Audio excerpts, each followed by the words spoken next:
One spring morning, a 15-year-old lad left home to watch a football match. He said goodbye, cheekily. I hope they win for your son. No problem, Mum. 3-0. 97 men, women and children never returned from Hillsborough. They only went to watch a football match.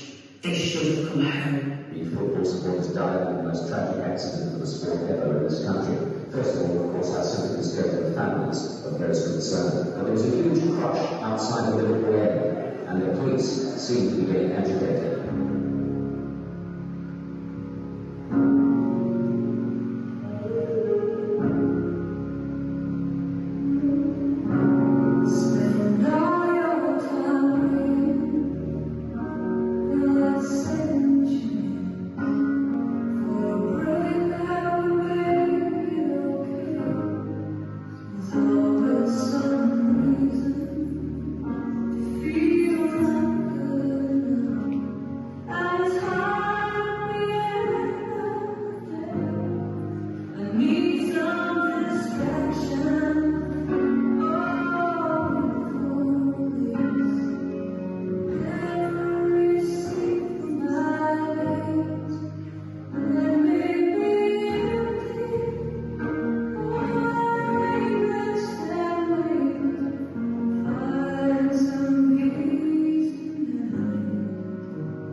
murderous Anne Williams of Thornby, who never heard the doors to the truth being shut in her face.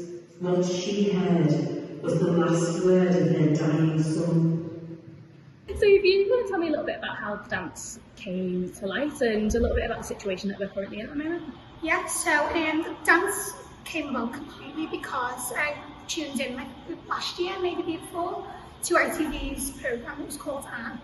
And like, you know, Liverpool's history is Hillsborough, you know, every Scouser knows about Hillsborough, if you're red-blooded, you know exactly what happened to Hillsborough.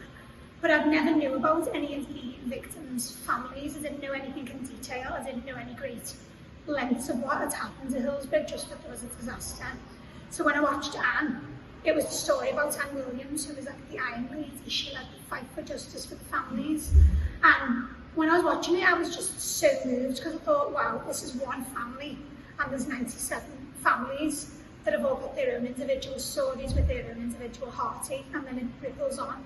So when I was watching the programme, there was a section in it where Andy Burnham is at Liverpool Anfield Stadium, and Andy Burnham's trying to give a speech, and out of the crowd, one person just shouts justice, interrupts him, just completely interrupts Andy Burnham.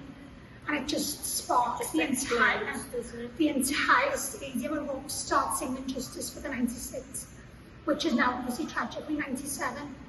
And I got on YouTube, didn't I? And I was watching it, the real footage of Andy Burnham, because at first I thought it might have been dramatised. And when I watched the real footage, it got me in my heart like a bolt, like that one word, justice. I thought, oh my God, I wasn't alive when Hillsborough happened, I wasn't there at the stadium.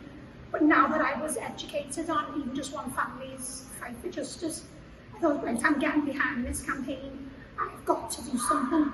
I'm not a politician, I'm not anybody of influence, I'm just a dance teacher. So I spoke to my sister Faye and said, listen, can we do a tribute to Anne Williams? It'll be to the 97. And first we went on because we didn't want it to be like respectful and tasteful. And she was like, how tastefully could we do a tribute to the 97?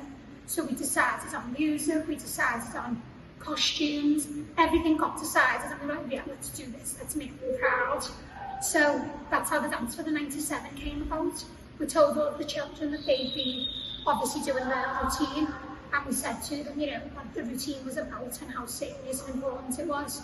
And they were amazing, weren't they? They went home and done like their own research and spoke to family members and stuff, and before they knew it, they were coming in going, like my great granddad was there. Oh, my cousin's cousin and was it caused like a lot more to them as well, because it was personal then. 100%. And then the more that they performed it around the country this year as a competition team, they've gone up and down the country with this routine, and without one exception, they've had standing ovation every single time they've done it. And then have had to leave the theatre, like the crying tears. And we've had so many victims' families come over and say, excuse me, can I just tell you that personally meant so much to me what you've just done, because my family member was there. And then the children, the more they hear those stories, the more they're just so entwined with this fight for justice as well. That's what they're involved now. They're involved. Their age bracket is now involved in the Hillsborough. The younger generation are going to continue it because they know now what they're talking about, they know what the history is personally. So it's been amazing to see the children actually do dance justice.